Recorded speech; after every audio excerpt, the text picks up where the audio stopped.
There will be a reckoning. Hank may have fallen, but from his ashes, Samson has raised. Someone else has made their own anti-Indominus.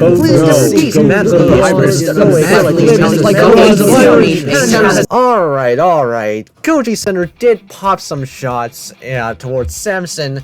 However, they didn't really make a direct response to him. He's the most popular hybrid in the hybrid war, not counting the Indominus 2.0, but it seems like this guy is very proud and confident of his hybrid, not even submitting it to the hybrid war contest. Therefore, today, class is in session. Since Goji Center is absent, I will be substituting for this session. But before we talk about what is Samson, we gotta talk about why is Samson. Samson was created with the ultimate goal of saving humanity from the demons that are the Indom 2.0 and her offspring.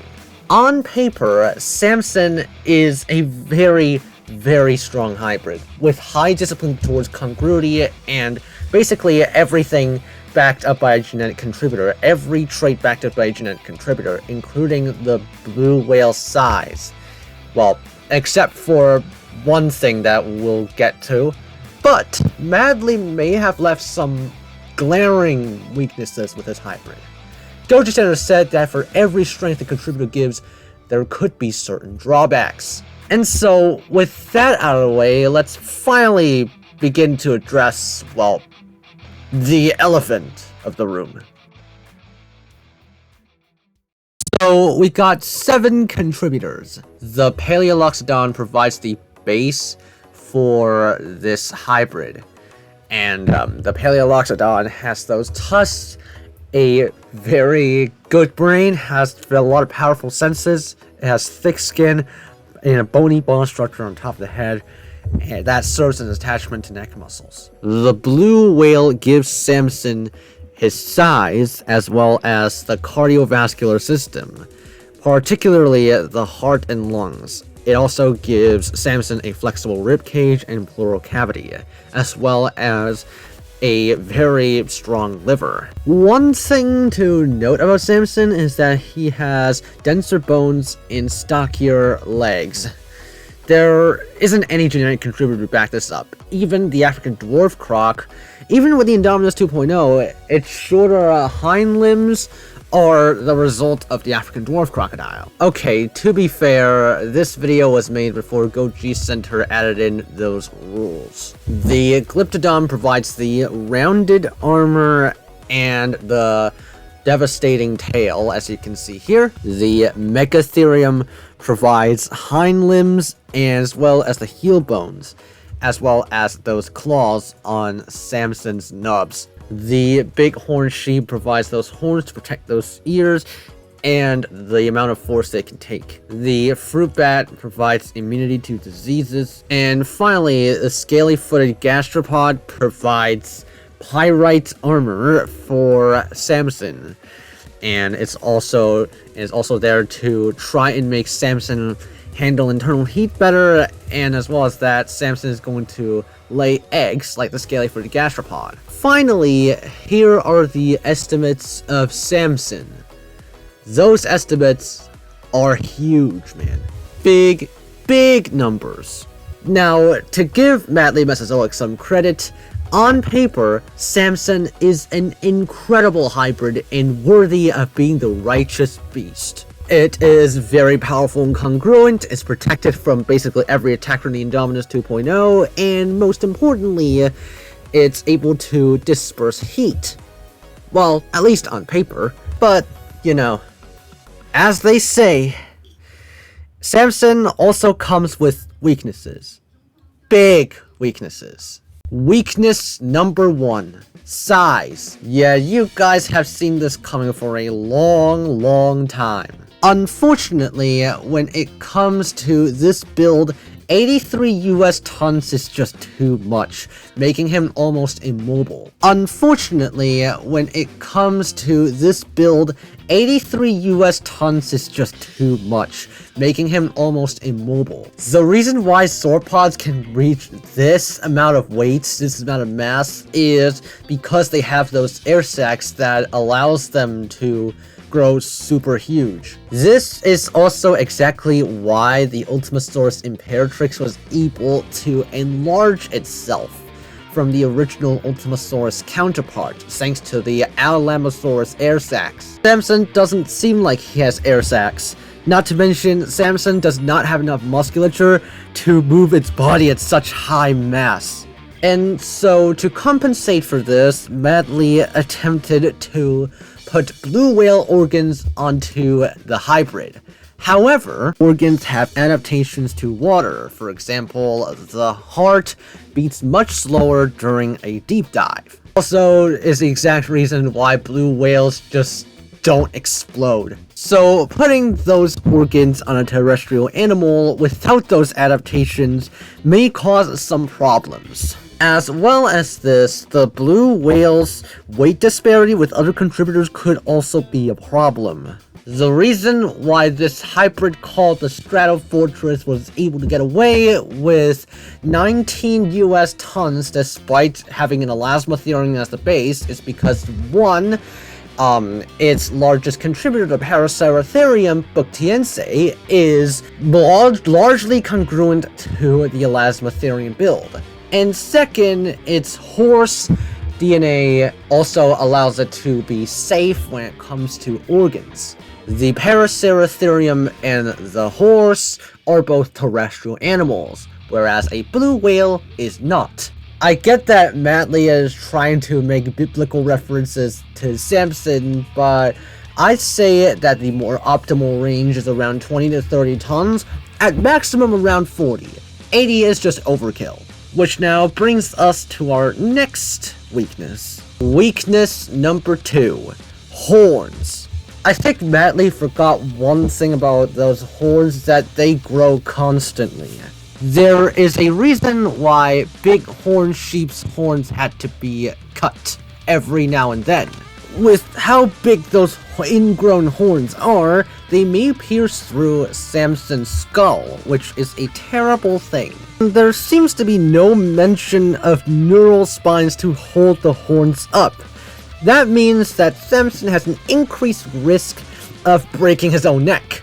In this front view, they also seem to block Samson's ears from moving, which will bring us to another issue later down the line. But anyways, weakness number 3. Iron. Yeah, this scaly-footed gastropod ultimately created more problems than it solved. Let me explain. 1. Too much pyrite in hard tissue could add an unnecessary weight that decreases Samson's mobility even more. A good way of getting away with this is by specifically adding pyrite in small high-stress areas, for example, the teeth. Oh, whoops, this is supposed to be in the teeth, the dentin. Not those big orange sheep horns, man. The second problem is the Glyptodont armor, which actually goes against Samson. Let me explain. So we got all of those pyrite spread across this huge part of Samson's body. Now, if you quote Goji Center's Hall of Shame videos, this is what Goji Center said. Too much iron in the body can cause blood poisoning on beings with more complex skeletal systems than a snail, which is exactly what Samson fits into.